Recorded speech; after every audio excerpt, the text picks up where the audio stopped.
صاحب عمل کو لوٹا دو، کیونکہ یہ متفخر انسان ہے، اور مجھے اللہ سبحانہ تعالیٰ کی طرف سے حکم ہے کہ متفخر کے اعمال اوپر نہ جانے دوں۔ یہ بندہ اپنے اعمال سے اسباب دنیا کے حصول کا خواہش مند ہے۔ احباب، تو آج ہم نے جس بیماری کے متعلق سمجھا وہ ہے متفخر ہونا، فخر کرنے والا۔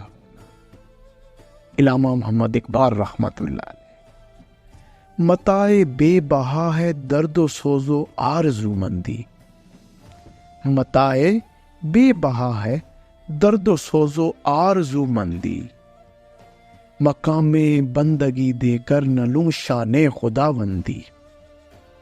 کتنی خوبصورت بات علامہ محمد اقبال رحمۃ اللہ علیہ نے بھی فرمائی کہ فخر نہیں، بندگی مجھے مطلوب ہے۔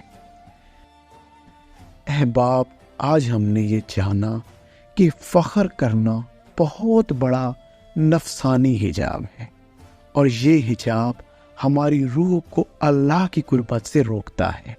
یہ بھی ایک باطنی بیماری ہے کہ انسان متفخر یعنی کہ اپنے آپ کو بڑا ظاہر کرنا اور بڑا سمجھنے والا ہو۔ اگر ہم غور کریں تو کیا یہ بیماری ہمارے اندر کوٹ کوٹ کر نہیں بھری ہوئی؟ ہم اپنی ذات پات سے اپنے آپ کو بڑا سمجھتے ہیں اور بڑا دکھاتے بھی ہیں۔ میں فلاں قوم قبیلے کا، وہ فلاں نیچ، فلاں فلاں، میں بہت عالم و فاضل، باقی سب جاہل، میں بہت نیک پارسا، دوسرے بڑے گناہ گار۔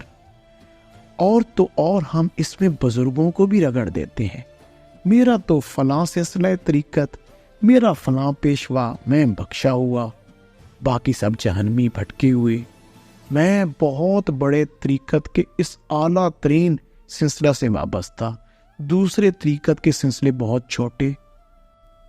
الغرض جس بھی سمت سے انسان کو اپنی ذات میں کچھ بڑائی یا برتری نظر آ رہی ہے تو وہ کسی نہ کسی رنگ میں نفس کے حجاب میں ہے اور فخر کرنے والا انسان ہے۔ اور ایسا انسان جتنے بھی اعمال صالحہ کر لے، مگر افسوس اس کے اعمال تو دوسرے آسمان سے واپس اس کے منہ پہ دے مارے جاتے ہیں۔ احباب، ہم نے یہ جان لیا کہ فخر کرنا ایک بہت بڑی روحانی بیماری ہے۔ اب ہم اس بیماری سے نکلنے کی بات کرتے ہیں کہ کیسے اس بیماری سے باہر نکلا جائے۔ بزرگ بڑے خوبصورت انداز میں فرماتے ہیں، چے زنار مغدر میانت چے دلک، چے زنار مغدر میانت چے دلک، کہ در پوشی از بہرے پندارے خلق، کہ در پوشی از بہرے پندارے خلق۔ بزرگ بڑے خوبصورت انداز میں یہ سمجھا رہے ہیں کہ ہوش مند اور عقل مند انسان عاجزی اور انکساری کو اختیار کرتا ہے، کیونکہ پھل سے بھری شاخ اور ٹہنی زمین پر سر رکھے ہوتی ہے، یعنی کہ جھک جاتی ہے، زمین سے لگ جاتی ہے۔ احباب، متفخر ہونا بھی ایک بہت بڑی بیماری ہے، اور اگر ہم اس سے نجات چاہتے ہیں تو ہمیں چاہیے کہ ہم عاجز بنیں، اپنے آپ کو ختم کر دیں، دل سے نکال دیں کہ ہم کچھ ہیں۔ ہم کائنات کے ہر انسان کو اپنی ذات سے برتر جانیں، اپنے آپ کو کائنات میں ہر چیز سے کمتر جاننا ہی انسان کو عاجز بناتا ہے۔ مگر یہ بات کرنا تو آسان ہے، لیکن اس پر عمل بہت مشکل، کیونکہ جب ہم عاجزی اختیار کرتے ہیں اور کوئی ہماری مزاج کے خلاف بات کر دیتا ہے تو پھر ہمارے اندر کے فخر سر اٹھانے لگتے ہیں۔ تو ہم نے اپنی ذات پر نظر رکھنی ہے، ہم نے اللہ کے ذکر کے ذریعے سے راہ تصوف پہ چل کے عاجزی اور انکساری کی کوشش کرنی ہے۔ اللہ سبحانہ تعالیٰ ہمیں عمل کی توفیق عنایت فرمائے، تاکہ ہمارے اندر عاجزی اور انکساری حاصل کرنے کا شوق ہو اور ہم اس کو حاصل کرنے کے لیے کوشاں ہو جائیں۔ یہ بھی متفخر ہونا ہی ہے کہ آپ اپنی ذات کو مکمل سمجھ لیں، اپنے علم کو، اپنی معرفت کو کامل سمجھ لیں، کیونکہ اللہ سبحانہ تعالیٰ نے قرآن کریم میں سورہ یوسف آیت نمبر 76 میں فرمایا وَفَوْقَ كُلِّ ذِي عِلْمٍ علیم، ہر علم والے کے اوپر دوسرا علم والا بڑھ کر ہے، اس کی برتری ہے۔ ہر ایک علم والا ہے، اللہ نے اس کے اوپر کوئی اور دوسرا علم والا رکھا ہے۔ ہم قرآن احادیث کا جب مطالعہ کرتے ہیں تو ہمارے اندر کے جو فخر ہے وہ آہستہ آہستہ ختم ہونے لگ جاتے ہیں۔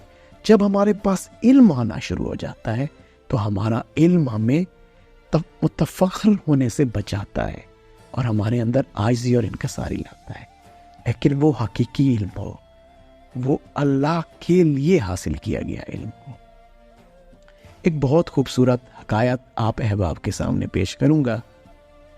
سیدنا بایزید بستامی رحمۃ اللہ علیہ، آپ ایک دفعہ حالت سکر میں تھے، مستی کی کیفیت میں تھے، تو نفس نے وسوسہ ڈالا کہ آپ تو اس وقت کے سب سے بڑے بزرگ ہیں، بھلا آپ سے بھی بڑا کوئی اس وقت دنیا میں بزرگ ہوگا۔ آپ نے اس بات کو اپنے اندر خوشی محسوس کی، نفس خوش ہو گیا، تو اسی وقت اللہ سبحانہ تعالیٰ نے قلب کے اوپر حالت قبض ڈال دی، ایک بے چینی ڈال دی، گھبراہٹ ڈال دی۔ آپ فرماتے ہیں کہ وہ گھبراہٹ اس قدر زیادہ ہوئی کہ میرا اتنا دل تنگ ہوا کہ میں گھر سے نکلا، جو بستام میں آپ جہاں رہتے تھے وہاں سے میں نکلا اور اپنے گھر سے دور ایک ریگستان میں نکل آیا۔ تو جیسے میں ریگستان میں پہنچا تو میں نے ایک اونٹ سوار کو دیکھا جس نے اپنا منہ چھپایا ہوا تھا۔ وہ بڑا ہی پر اسرار لگا مجھے، تو میں نے اسے دریافت کیا کہ آپ کون ہیں، لیکن اس نے آپ کی بات پر توجہ نہ دی۔ اللہ نے آپ کو توجہ کی دولت عنایت فرمائی ہوئی تھی، آپ نے اس پر اپنی نگاہ ولایت کی توجہ ڈالی۔ اس شخص کو تو کچھ نہ ہوا، لیکن اس شخص کے اونٹ کے پاؤں اس ریگستان کی ریت میں دھنس گئے۔ اس پر وہ شخص آپ کی طرف متوجہ ہوا اور اس نے بڑا خوبصورت جملہ فرمایا۔ اس نے فرمایا، اے بایزید، اس قطرہ ولایت کے مل جانے پر متفخر نہ ہو۔ یہ جو تھوڑی سی اللہ کی قربت کی شراب مل گئی ہے، اس پر متفخر نہ ہو۔ قسم ہے اس مالک کی جس کی قبضہ قدرت میں میری جان ہے، اگر میں اللہ کی صفت جلال سے ایک سانس بھی لوں، تم اور پورا بستام صفحہ ہستی سے مٹ جائے۔ اور پھر اس شخص نے وہی آیت پڑھی جو کچھ دیر پہلے آپ احباب سے عرض کی ہے، وَفَوْقَ كُلِّ ذِي عِلْمٍ علیم، اور ہر علم والے کے اوپر دوسرا علم والا بڑھ کر ہے۔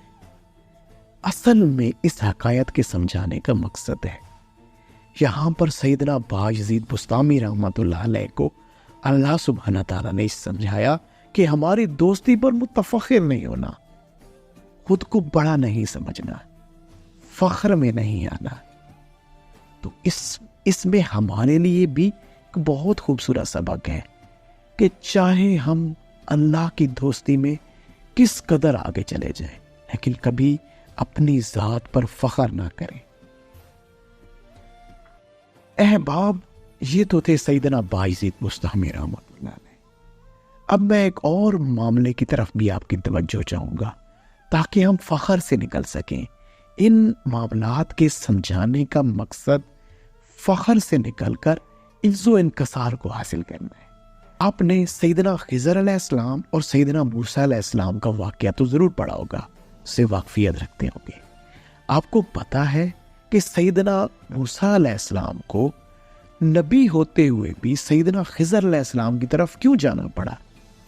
کیونکہ سیدنا موسیٰ علیہ السلام ایک محفل میں موجود تھے، تو وہاں پر کسی نے سوال کیا کہ حضور کیا اس وقت میں آپ سے بڑا بھی کوئی علم رکھنے والا ہوگا؟ آپ ہی بڑے علم رکھنے والے ہیں، اللہ کے نبی ہیں، اللہ سے ہم کلام ہوتے ہیں۔ تو سیدنا موسیٰ علیہ السلام نے جواباً یہ ارشاد فرمایا کہ ہاں، میں اللہ کا نبی ہوں، میں ہی سب سے بڑا علم والا ہوں۔ تو آپ نے جیسے ہی یہ بات فرمائی تو فوراً اللہ کی طرف سے یہ کہا گیا، اے موسیٰ، نہیں، آپ اتنے بڑے علم والے نہیں۔ آپ کو یہ سمجھایا گیا کہ سیدنا خضر علیہ السلام کو ہم نے خاص علم عطا فرمایا ہے جو آپ کو عطا نہیں فرمایا۔ تو آپ سمجھدار تھے، آپ اللہ کے نبی تھے، آپ نے فوراً یہ اللہ سبحانہ تعالیٰ سے عاجزی اور انکساری کا مظاہرہ فرمایا اور عرض کیا کہ مالک، پھر میں ان سے وہ علم حاصل کرنا چاہتا۔ تو آپ چل کر اپنی عز و انکساری دکھانے کے لیے چل کر سیدنا خضر علیہ السلام تک گئے۔ ان تمام واقعات کے عرض کرنے کا مقصد یہی ہے کہ انسان چاہے جس منصب اور مقام کو پالے مگر عاجزی اور انکساری کا دامن نہ چھوڑے، کبھی بلند باغ دعوے نہ کرے، اپنے آپ کو ایسا نیک پارسا سمجھنے کی بھول نہ کرے، بلکہ سب کچھ اللہ کی عطا سمجھے۔ حضور جان عالم صلی اللہ علیہ وآلہ وسلم کا فرمان علی شان اس قدر خوبصورت اور اس میں اتنا خوبصورت سبق آپ انشاءاللہ تعالی سن کر آپ کی روح اللہ کی قربتوں کے سفر کی طرف رواں دواں ہو جائے۔ آپ صلی اللہ علیہ وآلہ وسلم نے فرمایا، میں اولاد آدم کا سردار ہوں، اس پر بھی فخر نہیں۔ قیامت کے روز سب سے پہلے میری زمین شق ہوگی، اس پر بھی فخر نہیں۔ سب سے پہلے میں شفاعت کروں گا اور سب سے پہلے میری شفاعت قبول ہوگی، اس پر بھی فخر نہیں۔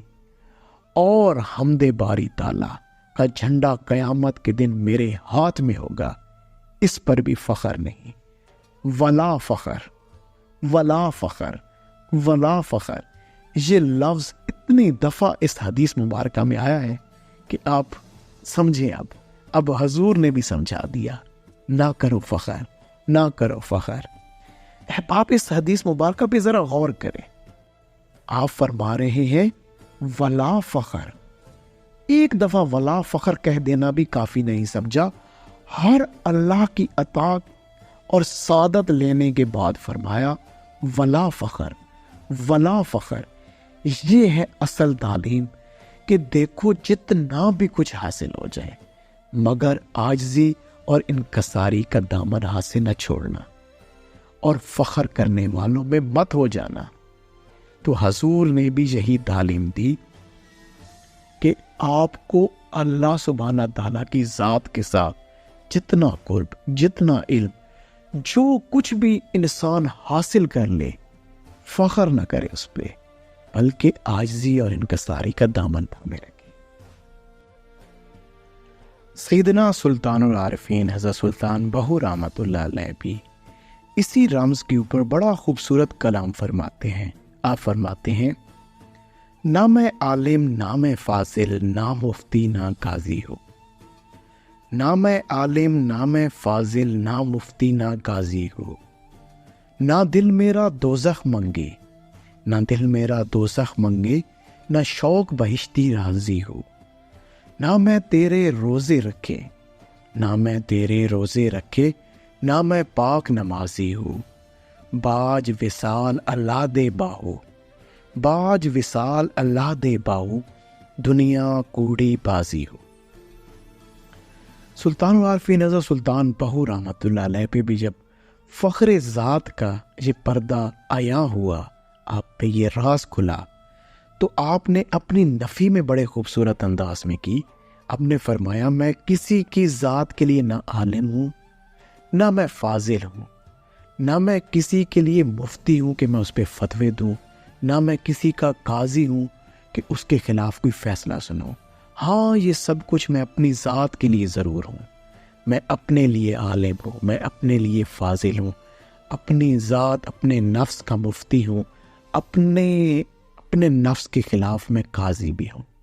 نہ دل میرا دوزخ منگے نہ شوق بہشتی راضی ہو، کہ یہ دوزخ کو بھی سائیڈ پہ رکھو بھائی، جنت کو بھی سائیڈ پہ رکھو، میں اب ان سے آگے کے معاملات پہ ہوں۔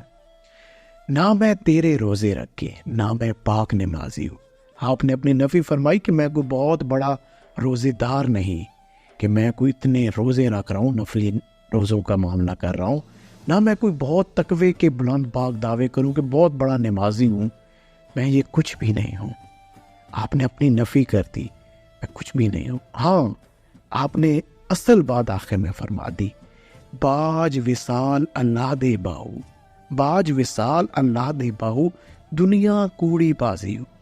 آپ فرما رہے ہیں کہ اگر میرے اعمال کی نیت اور مقصد اللہ کا قرب و وصال نہیں، میری روح، میرا وجود، میرا شعور اللہ کا قرب و وصال نہیں چاہتا، تو میری زندگی کے ساتھ جڑا ہر عمل وہ دنیا ہے اور وہ کوڑی بازی ہے، وہ دھوکہ ہے۔ لہٰذا میں اپنے اعمال کا رخ اللہ کی ذات کے ساتھ، اللہ کے قرب و وصال کے ساتھ جوڑنے کی کوشش میں ہوں، تو میں ان تمام چیزوں سے دستبردار ہوتا ہوں اور میں اپنی ذات کو اللہ کے سامنے پیش کرتا ہوں۔ مجھے عاجزی میں وہ مزہ ملا کہ جو غرور تھا وہ نکل گیا، مجھے عاجزی میں وہ مزہ ملا جو غرور تھا وہ نکل گیا، تیرے کرم کی ایسی ہوا چلی، تیرے کرم کی ایسی ہوا چلی کہ میں گرتے گرتے سنبھل گیا۔ احباب، ہمارے اعمال ایسے نہیں ہونے چاہیے جن میں ہم خود کو بڑا ظاہر کریں، جس سے ہمیں لوگوں سے کوئی داد اور طلب کی جستجو ہو۔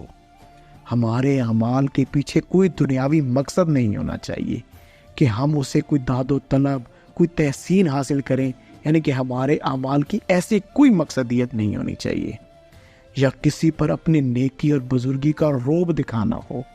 اگر ایسا ہمارا مقصود ہے تو یہ عمل ہمارے باطل ہوں گے۔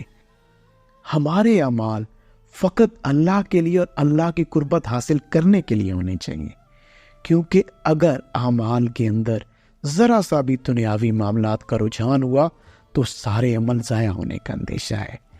اللہ ہمیں متفخر یعنی کہ فخر کرنے والی اس بیماری سے بچائے اور ہماری ساری زندگی عجز و انکساری کے ساتھ گزرے۔ احباب، میں آج آپ احباب کے ساتھ مل کر انشاءاللہ یہ عہد کرنے کی کوشش کرتا ہوں کہ اللہ ہمیں اس بیماری یعنی کہ متفخر ہونے، فخر کرنے والی بیماری سے نجات دے۔ ہم نے کوشش کرنی ہے کہ ہمارے عمل فخر کے لیے نہیں بلکہ فقط اللہ کی ذات کے لیے ہوں۔ تو آج ہم نے اس قسط دوم کے اندر اس متفخر ہونے کی بیماری کو سمجھا، اسے دور کرنے کے معاملات کو سمجھا، اور بڑے خوبصورت انداز میں بزرگوں کے واقعات سے ان معاملات کو جانا۔ اللہ ہمیں عمل کی توفیق عنایت فرمائے۔ ابھی یہ معاملہ جاری ہے، انشاءاللہ آپ کی دعائیں اور نیک تمنائیں ہوئی تو جلد ہی قسط سوم کے ساتھ آپ کے سامنے حاضر ہوں گے۔ اس وقت تک آپ یہ جو قسط اول ہے اس کو بھی دیکھیں اور کوشش کریں کہ لکھیں، ان چیزوں کو اپنے پاس لکھتے جائیں کہ کیا بیماری ہے، اس کو کیسے دور کیا جائے۔